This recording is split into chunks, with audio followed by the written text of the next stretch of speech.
Bike for Africa started in 2011 as an initiative to help humanitarian projects that share the same passion for Africa. Now, Bike for Africa is holding its first American edition of bike riding that will give New Yorkers the chance to give back to those in Africa. Joining us now to tell us more about the event, we welcome now the Marketing and Online Sales Manager for Bike for Africa North America for Brussels Airlines.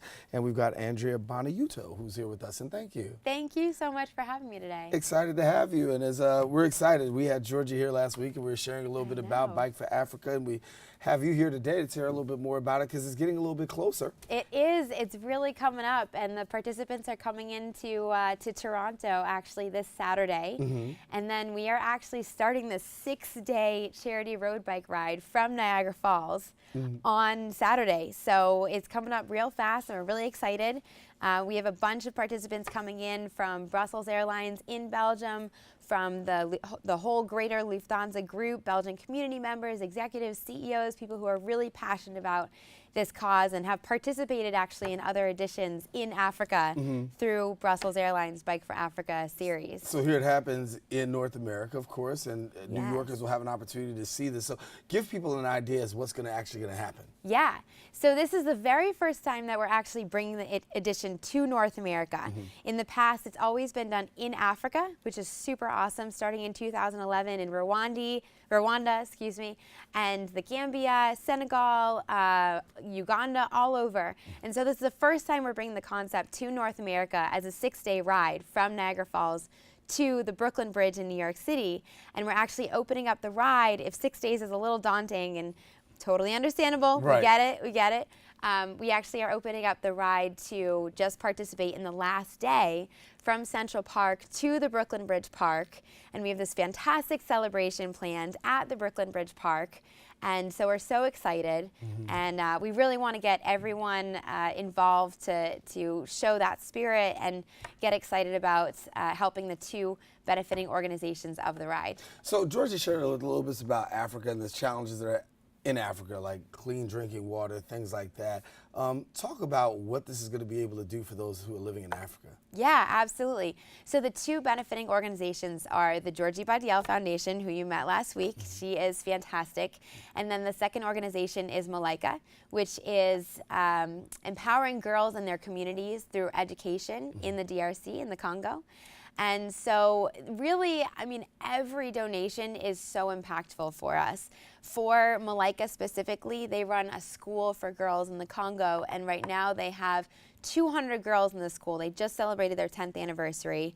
Every year they add on a new classroom, so as the kids get older, they can actually keep progressing with their education.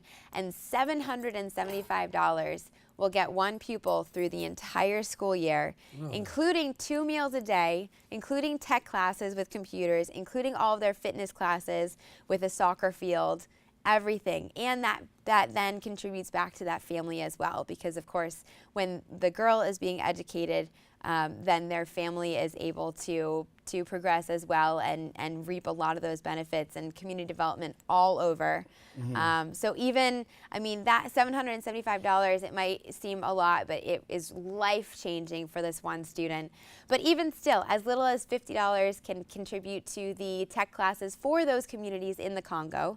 On the Georgie Badiel Foundation side, the repairing one well is only $500.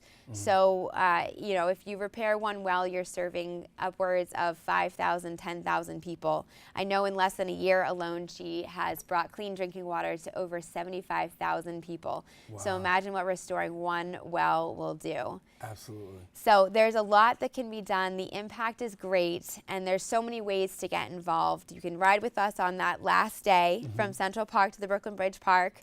And so that we've extended the entry fee, I guess you could say, is a donation of $150.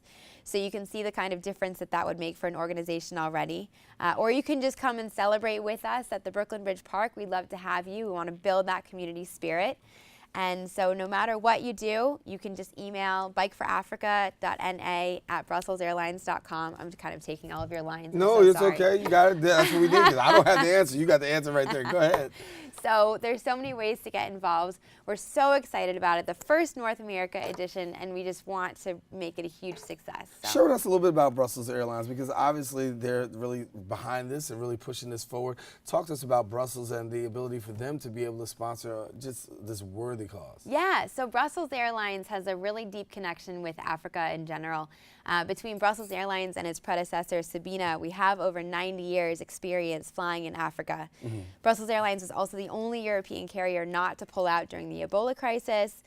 We have our roots in Africa are strong, and so with that, in 2010, when the B Foundation started, we really wanted to make sure that we were giving back to the communities that we were serving as well. And so this is the first North America CSR initiative that we've done since we launched in North America a couple years ago. But besides that, we service over 70 destinations in Europe, 19 in Africa. So Africa is a very, very important market for us, and we really appreciate and value all the work that we can engage with and do with the Africa diaspora community here. Talking with Georgie last week, she was excited about the people and where they just come from, and the fact that they're just all going to be coming out and really supporting this. For Brussels and yourself to see all these people, what does it mean to you to see these people really partner for such a real need? It means a lot to us. It means so many things. It means that one, the care is genuine, it's authentic. It's felt across the world, really. We have people coming from Germany. We have people coming from DC, from Canada, from Belgium, from Sweden, obviously from the U.S. as well. So clearly this passion, this spirit is felt across the board. And so that's so important to us, and we just want to continue to grow that and make it even bigger next year, because ultimately the goal is to raise money for these incredible organizations. And this year being Malaika and the Georgie Badial Foundation, and seeing the impact that we can make on those communities. So it means a lot, and we're so excited. Well, we're looking forward to seeing the 6-day ride. Starts on October the 13th, I should say, and make sure that you come on out and be a part of that. Of course, we'll continue to follow it, and you got to come back and let us know how things go. Absolutely. Thank you so much. Okay, Andrea, thank you. Well, listen, everybody, we have come to the end of our show today. I want to thank our guests for joining us, but most of all, you, the viewer, for tuning in. Now, if you missed any part of today's show, you can catch the recablecast at 5 and 10 p.m. on Optimum's Channel 67. If you have Verizon Fios, we're on Channel 33, or anytime on the web at bronxnet.org. I'm Daren Jaime. It's been a pleasure coming to your homes. We encourage you to keep this channel wide open. Take care. God bless.